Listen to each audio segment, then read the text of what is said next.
Comprehension सबसे बड़ी गलती आप ये कर सकते हैं कि हर क्वेश्चन को एक तरह से करें। हर क्वेश्चन को करने का तरीका अलग होता है। क्वेश्चन तीन ब्रॉड तरह के होते हैं जिनको हम स्पेसिफिक, जनरल और परसेप्शन क्वेश्चन कहते हैं। इनमें मेजर डिफरेंस ये है कि स्पेसिफिक क्वेश्चंस वो होते हैं जिनका आंसर किसी एक सेंटेंस में, एक वाक्य में लिखा हुआ होता है।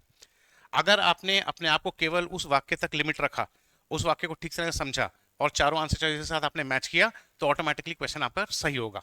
लेकिन अगर उस एक वाक्य से ज्यादा आपने कुछ पढ़ डाला, सर उनको एक ग्लास पानी दे दिए, अगर आपने एक वाक्य ज्यादा पढ़ डाला, चाहे वो उसी पैसेज में लिखा हुआ जिसके बेसिस पे आपको आंसर करना है, तब वो क्वेश्चन आपका गलत हो जाएगा। ये ट्रिक होती है स्पेसिफिक क्वेश्चन में।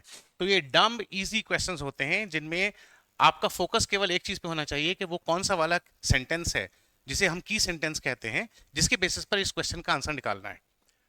इसके ठीक विपरीत दूसरी तरह के क्वेश्चंस होते हैं जिन्हें हम जनरल क्वेश्चंस कहते हैं। जनरल क्वेश्चंस जो हैं, इनका आंसर पूरे पैसेज के सेंस के ऊपर बेस्ड होता है, और जो राइट आंसर होता है वो focus of the whole passage होता है।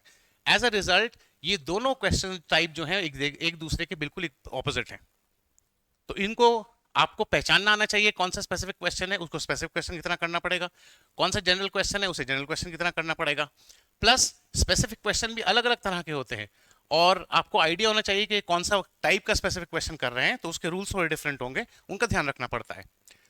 इन दोनों टाइप ऑफ क्वेश्चंस को, चाहे ये देखने में कितने भी डिफिकल्ट लगे, कितने भी कंफ्यूजिंग लगे, एक्चुअली जो डिफिकल्ट क्वेश्चन होता है टीचर्स के अकॉर्डिंग, वो ये थर्ड टाइप ऑफ क्वेश्चन होता है जिसको हम कहते हैं परसेप्शन क्वेश्चन। परसेप्शन क्वेश्चन आपका एक्चुअल अंडरस्टैंडिंग चेक करता है।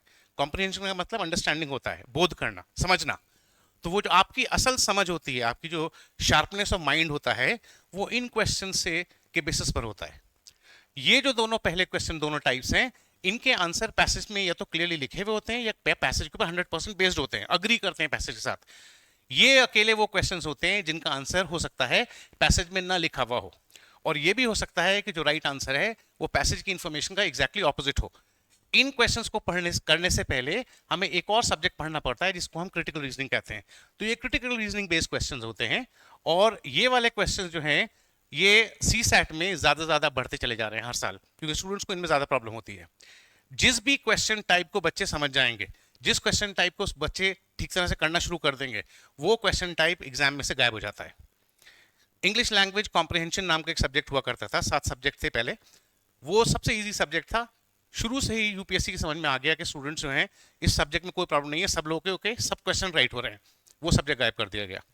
डिसीजन मेकिंग एक और सब्जेक्ट था जिसके ऊपर 2 से लेकर 8 तक क्वेश्चंस आते थे, और डिसीजन मेकिंग जो है एक बार बच्चों की समझ में आया और टीचरों की समझ में आया कि इसमें किस तरह के आंसर सही माने जाएंगे, तो डिसीजन मेकिंग के क्वेश्चन जो है कम हो गए।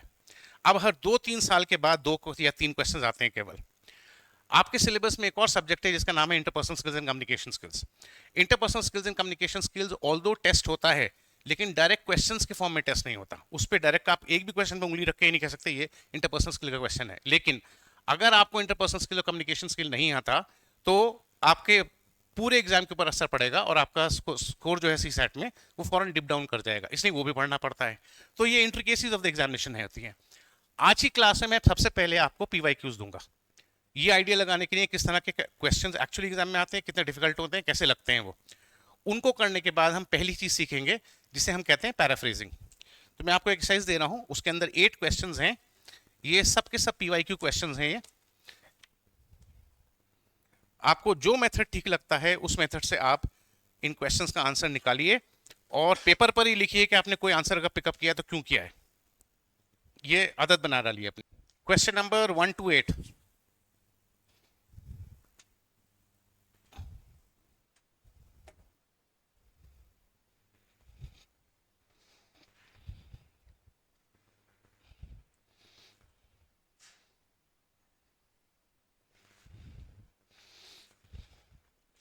एक चीज का आपको और ध्यान रखना है, वो ये है कि पहला स्टेप जो है सीसेट की तैयारी में वो है ये सीखना कि हर प्रश्न का राइट आंसर कैसे ढूंढा जाता है।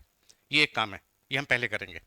दूसरा काम है हर प्रश्न का सही उत्तर कम समय में कैसे निकाला जा सकता है, वो दूसरा काम है। तो दोनों काम एक साथ नहीं सीखे जा सकते। तो अभी जो आप ये क्वेश्चन कर रहे हैं ना, इनमें टाइम की फिक्र मत कीजिए, अपने मर्जी से अपने हिसाब से कीजिए, अपनी संतुष्टि के साथ 100% करेक्ट करना है बेसिकली आपको इन क्वेश्चंस को।